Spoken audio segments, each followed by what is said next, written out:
idea what they do. And you've been shooting at them. And we're shooting at them, and we were, and all at the same time, you have to remember, we did beg for to be killed, to be bombed yourself, right, by your own right. friends. So you go out and you look at the sky, you go to this, and you have to multiple things running because in your hand. Because from your point of view, you could have been dead because a bomb was going to take you out. That's right, with everybody around it. That's what we ask for. And then when you come out, so these emotions are getting, and so an Israeli soldier to surrender that way after we ran out of ammunition, there was really no other way.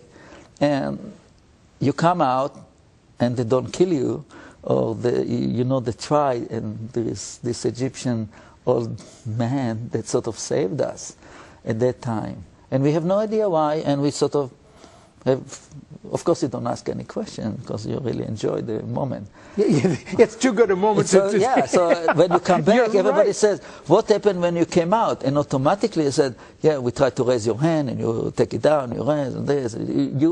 It's all a very confusing emotion. Like you have no, it's the most difficult thing to do. You're not trained in this. Absolutely not. You cannot read, and you cannot watch it on TV, and whatever movie you see. It's not like that at all. No, it's really not like that. Your life as you know it is gone. It's gone. It's gone, and you have to realize it real quickly, because every move that you do will mean you'll be alive or you die. And you have to, and some of it, there is nothing you can do about it. It's all depending on those on the others guys. there. Yeah, exactly. Right. So we were sort of surprised and very happy. And then after a while, we realized Air Force is not coming, so it's fine.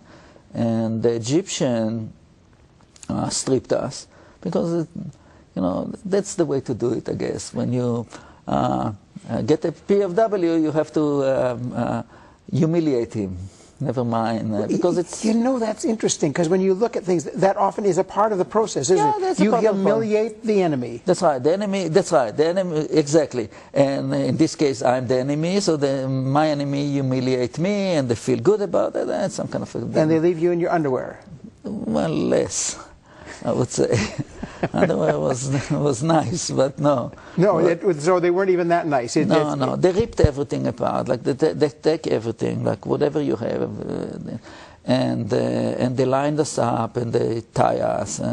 And what happened is also because we came into the strong point, we really didn't know the people around. Like that's right. You came in at the moment that the war started, so I didn't even know the name of the commander of this Of course. I didn't know. So all what I knew is my three guys, us. We knew each other. Yeah, the three of your unit. That's all. That's all. And I knew the name of the communication guy, because they signed him to my little observation when I came out. So great. So I knew 4 people now, names. And during the 3 days that we were fighting, I would ask, so what's the name of the commander? How do I call him in the communication? I didn't even know, like, what do you call him? Because we didn't have the codes. So when we come out, the Egyptians sort of line up in our little area, and they meant to know how many Israelis are here. And they wanted to know, like, who is the commander? Who is the commander? They start screaming, and nobody moves. So took one of the Israelis, they put him on the ground, and they tried to shoot him. And again, I have no idea what happened to me. I sort of stood up, and suddenly I developed English, which I really was very bad in English. And in English, an officer, and we are 32 soldiers here. And the number 32 came out of my mouth without counting, and it was bang on. There were exactly 32 Israelis there. I had no idea how. You don't know how this happened. It was you said something you didn't know. No, I did not know. They actually counted. There were 32. Later, I realized that they told me there were actually 34. One died during the fighting, and the last one was a Bedouin Israeli soldier, a Muslim, that didn't come out. He was hiding in an air shaft.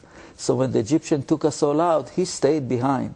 So 32 came out, and that was absolutely the right number. That's the right number, and so they didn't shoot the Israeli, which I actually didn't know who he is. I had no idea. I knew he was one of the... I need to take a break here. Now that was the third. That's right. That was the third. We haven't finished yet. No. We haven't finished. We'll be back with Aryeh right after this. Yeah. We're back with Aryeh Levy, and we're in the middle of a story. I don't want to interrupt you. Let's go on with this. So here you were, and you had a courage you didn't know you were going to have. You spoke something you would not have known how to speak because there was no way for you to know the information. No. But it was the right thing. It just came out the right way.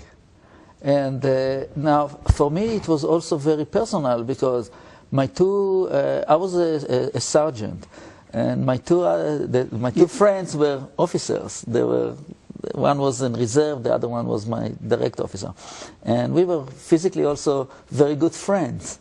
So by automatically elevating myself to become an officer, I would be always with them, and I became important. So when you are being captured, you really want to be important, especially in the first hours, because otherwise, if you are just like a soldier, they can kill you. And if you're an officer, they treat you a little above. Okay, they'll treat you differently. Because I'm above most of the riffraffs, as I call them, the soldiers out there. I'm an officer, not an, and in the Muslim world, you know, there is a very authoritarian. The structure is very authoritarian structure. Yes. So I took my position that I'm the officer and I'm this, and so they threw me with the officers because they realized who are the officers. And you spoke English. The other thing, that's the thing that astounds me. Okay, keep on going here. So I sort of very broken English at that time because my English was really not that good. But it was understood. But it was understood. They understood immediately. They stopped the execution. There was no execution. And so the Egyptians basically were satisfied because they counted on this and said, oh, wow, those guys are... They're honest. He's telling the truth. Yeah, we are telling the truth and there is no more here. And they actually respected only 32 Israelis. We're holding on for 3 days. You kept them all off for 3 days. For 3 days, like we had, we had quite a few, and which was actually during the 3 days that we were fighting, there were actually only 8 Israelis outside. Everybody was sitting in the bunker. We were and just taking turns, 8 at a time to be up there. 8 at a time. And what the commander of that's why he kept us all alive. And for this we thanked him. Because he did not want to release people outside because it was too dangerous. And he took out the young ones, like myself, my 2 officers, and the 4 kids that picked us up on the armored personnel carrier. So we are the only people, and the deputy commander of the strong point, we are the only one fighting for 3 days outside. So we really didn't know much about the communication, but we saw the Egyptian around. And we knew if there was any damage inflicted upon the Egyptian, we did it. So you know, just the 8 of you did all of that. Yeah. Incredible. But it's I think they sort of left us alone for some unknown reason because they tried to take us over a few times, and on Tuesday early in the morning, they just came in and there was no fire shot back, so like we could not. There's nothing you could do. Nothing there. And the only other extra problem that because I was an explosive expert, so we actually rigged the entrance of the bunker?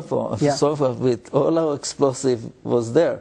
So when we came out, you know, we knew that we are walking between our death trap. Not exactly. It's not for that. That's our death trap. And if those idiots are going to do something if they ignite those, we all go up, and that wasn't nice anymore.